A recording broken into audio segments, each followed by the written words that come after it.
प्रेमानंद जी महाराज की अद्भुत यात्रा शिव से राधा रानी तक। काशी का नगर। संध्या का समय।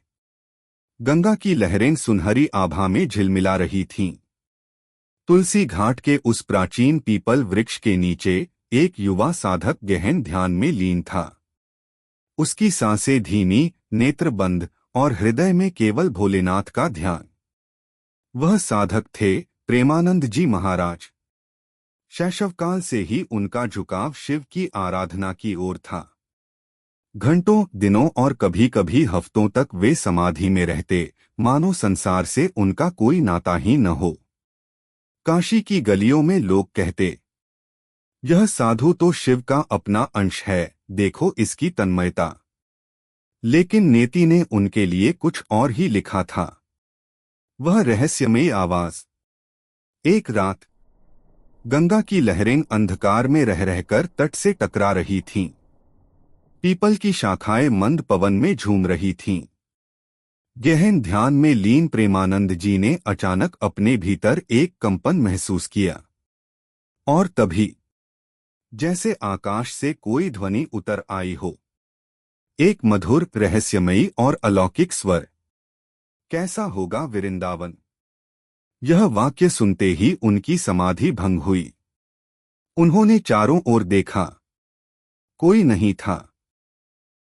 सिर्फ गंगा का कलकल, पीपल की सरसराहट और वह स्वर जो भीतर गूंजता जा रहा था। उस एक वाक्य ने उनके भीतर प्रश्नों का तूफान जगा दिया। वृंदावन, क्यों यह शब्द मेरे हृदय को छू रहा है? क्या मेरी साधना अधूरी है? क्या शिव मुझे किसी और पथ की ओर भेजना चाहते हैं? उन्होंने आंखें बंद कीं और उसी आवाज पर मन को टिकाया।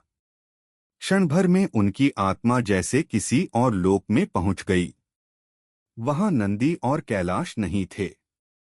वहां बंसी की धुन थी, मुरली वाला था और चारों ओर राधा कृष्ण का रास।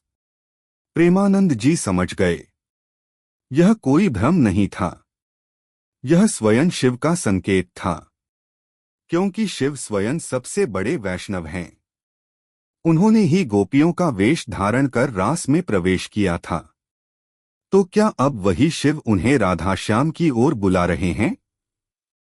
मन ने उत्तर दिया, हाँ, यही तुम्हारा अगला पथ है। उस रात के बाद प्रेमानंद जी का जीवन बदल गया।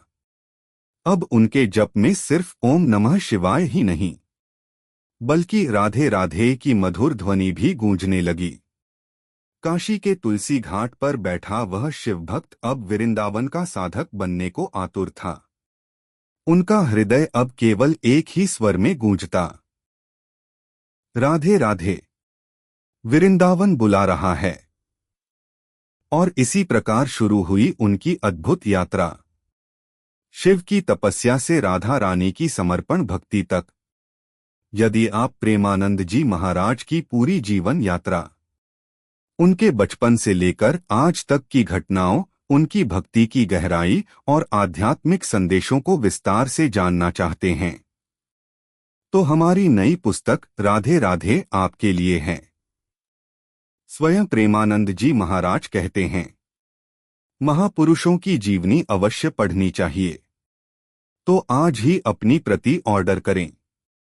लिंक डिस्क्रिप्शन में दिया गया है।